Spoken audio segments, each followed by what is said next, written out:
आदरणीय सभी सम्मानीय वरिष्ठ सांसदगण, सबसे पहले मैं आदरणीय सभापति जी को आपको इस सदन की तरफ से और पूरे देश की तरफ से बहुत बहुत बधाई देता हूं।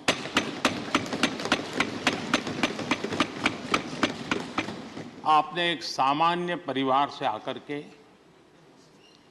संघर्षों के बीच जीवन यात्रा को आगे बढ़ाते हुए आज जिस स्थान पर प्राप्त पहुंचे हैं वो देश के कई लोगों के लिए अपने आप में एक प्रेरणा का कारण है।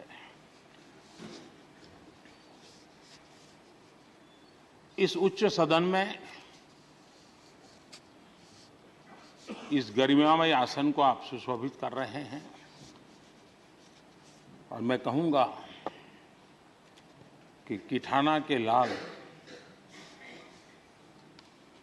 उनकी जो उपलब्धियां लोग देश देख रहा है तो देश की खुशी का ठिकाना नहीं है।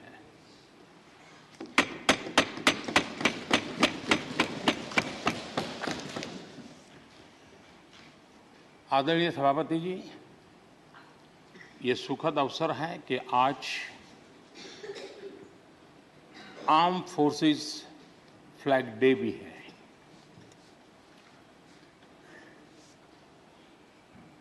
आदरणीय सभापति जी, आप तो झुंझुनू से आते हैं। झुंझुनू वीरों की भूमि है। शायद ही कोई परिवार ऐसा होगा कि जिसने देश की सेवा में अग्रिम भूमिका न निभाई हो। और ये भी सोने में सुहागा है कि आप स्वयं भी सैनिक स्कूल के विद्यार्थी रहे हैं। तो किसान के पुत्र और सैनिक स्कूल के विद्यार्थी के रूप में मैं देखता हूं कि आप में किसान और जवान दोनों समाहित हैं।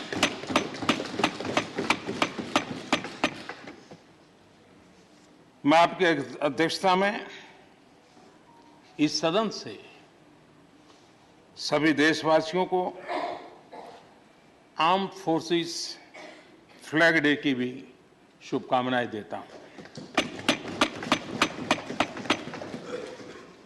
मैं इस सदन के सभी आदरणीय सदस्यों की तरफ से देश के आर्म फोर्सेस को सैल्यूट करता हूं।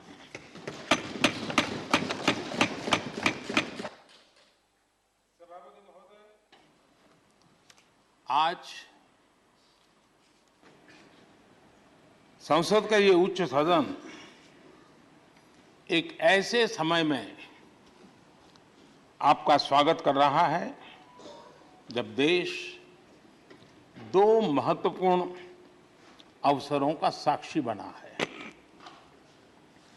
अभी कुछ ही दिन पहले दुनिया ने भारत को G20 समूह की मेजबानी का दायित्व सौंपा है। साथ ही ये समय अमृतकाल के आरंभ का समय है। ये अमृतकाल एक नए विकसित भारत के निर्माण का कालखंड तो होगा ही, साथ ही भारत इस दौरान विश्व के भविष्य की दिशा तय करने में भी बहुत अहम भूमिका निभाएगा। आदरणीय सभापति जी, भारत की इस यात्रा में हमारा लोकतंत्र, हमारी संसद, हमारी संसदीय व्यवस्था, उसकी भी एक बहुत महत्वपूर्ण भूमिका रहेगी। मुझे खुशी है कि इस महत्वपूर्ण कालखंड में उच्च सदन को आपके जैसा सक्षम और प्रभावी नेतृत्व मिला है। आपके मार्गदर्शन में हमारे सभी सदस्यगण अपने कर्तव्यों का प्रभावी पालन करेंगे। ये सदन देश के संकल्पों को पूरा करने का प्रभावी मंच बनेगा। आदरणीय सभापति महोदय, आज आप संसद के उच्च सदन के मुखिया के रूप में अपनी नई जिम्मेदारी का औपचारिक आरंभ कर रहे हैं। इस उच्च सदन के कंधों पर भी जो जिम्मेदारी है, उसका भी सबसे पहला सरोकार देश के सबसे निचले पायदान पर खड़े सामान्य मानवीय के हितों से ही जुड़ा है।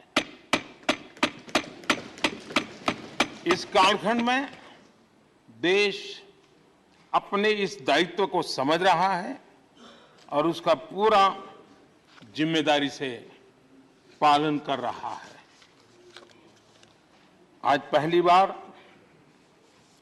महामहिम राष्ट्रपति श्रीमती द्रौपदी मुर्मू के रूप में देश की गौरवशाली आदिवासी विरासत हमारा मार्गदर्शन कर रही है। इसके पहले भी श्री रामनाथ कोविंद जी ऐसे ही वंचित समाज से निकलकर देश के सर्वोच्च पद पर पहुंचे थे और अब एक किसान के बेटे के रूप में आप भी करोड़ों देशवासियों की, गांव, गरीब और किसान की ऊर्जा का प्रतिनिधित्व कर रहे हैं।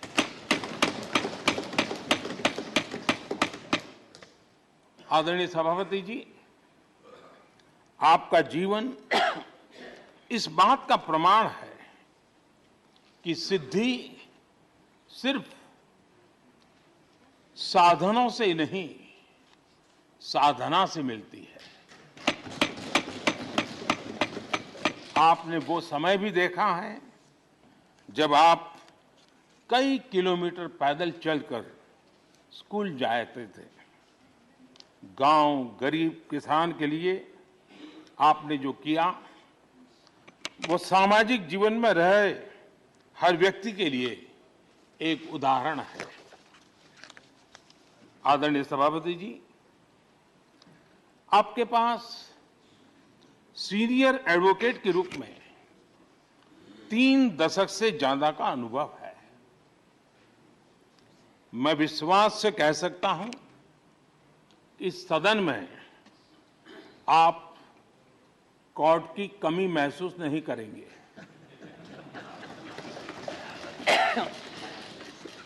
क्योंकि राज्यसभा में बहुत बड़ी मात्रा में वो लोग ज्यादा हैं जो आपको सुप्रीम कोर्ट में मिला करते थे और इसलिए वो मूड और मिजाज भी आपको यहां पर जरूर अदालत की याद दिलाता रहेगा। आपने विधायक से लेकर सांसद, केंद्रीय मंत्री, गवर्नर तक की भूमिका में भी काम किया है। इन सभी भूमिकाओं में जो एक बात कॉमन रही वो है देश के विकास और लोकतांत्रिक मूल्यों के लिए आपकी निष्ठा। निश्चित तौर पर आपके अनुभव देश और लोकतंत्र के लिए बहुत ही महत्वपूर्ण है। आदरणीय सभापति जी, आप राजनीति में रहकर भी दलगत सीमाओं से ऊपर उठकर सबको साथ जोड़कर काम करते रहे हैं। उपराष्ट्रपति के चुनाव में भी आपके लिए सबका वो अपनापन हमने स्पष्ट रूप से देखा। मतदान के 75% वोट प्राप्त करके जीत हासिल करना अपने आप में अहम रहा है। आदरणीय सभापति जी, हमारे यहां कहा जाता है नयति इति नायकः, अर्थात जो हमें आगे ले जाए वही नायक है। आगे लेकर जाना ही नेतृत्व की वास्तविक परिभाषा है। राज्यसभा के संदर्भ में ये बात और महत्वपूर्ण हो जाती है क्योंकि इस सदन पर लोकतांत्रिक निर्णयों को और भी रिफाइंड तरीके से आगे बढ़ाने की जिम्मेदारी है। इसलिए जब आपके जैसा जमीन से जुड़ा नेतृत्व इस सदन को मिलता है तो मैं मानता हूं कि ये सदन के हर सदस्य के लिए सौभाग्य है।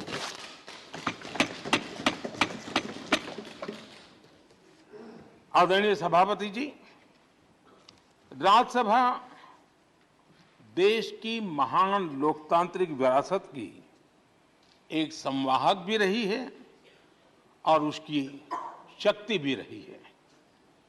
हमारे कई प्रधानमंत्री ऐसे हुए जिन्होंने कभी न कभी राज्यसभा सदस्य के रूप में कार्य किया।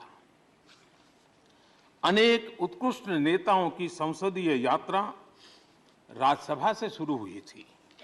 इसलिए इस सदन की गरिमा को बनाए रखने और आगे बढ़ाने के लिए एक मजबूत जिम्मेदारी हम सभी के ऊपर है। आदरणीय सभापति जी, मुझे विश्वास है कि आपके मार्गदर्शन में ये सदन अपनी इस विरासत को, अपनी इस गरिमा को आगे बढ़ाएगा, नई ऊंचाइयां देगा। सदन की गंभीर चर्चाएं, लोकतांत्रिक विमर्श लोकतंत्र की जननी के रूप में हमारे गौरव को और अधिक ताकत देंगे। आदरणीय सभापति महोदय जी, पिछले सत्र तक हमारे पूर्व उपराष्ट्रपति जी और पूर्व सभापति जी इस सदन का मार्गदर्शन करते थे और उनकी शब्द रचनाएं, उनकी तुकबंदी सदन को हमेशा प्रसन्न रखती थी। ठहाके लेने के लिए बड़ा अवसर मिलता था। मुझे विश्वास है कि आपका जो हाजिर जवाबी स्वभाव है वो उस कमी को कभी खलने नहीं देगा और आप सदन को वो लाभ भी देते रहेंगे। इसी के साथ मैं पूरे सदन की तरफ से, देश की तरफ से, मेरी तरफ से आपको बहुत बहुत शुभकामनाएं देता हूं। धन्यवाद।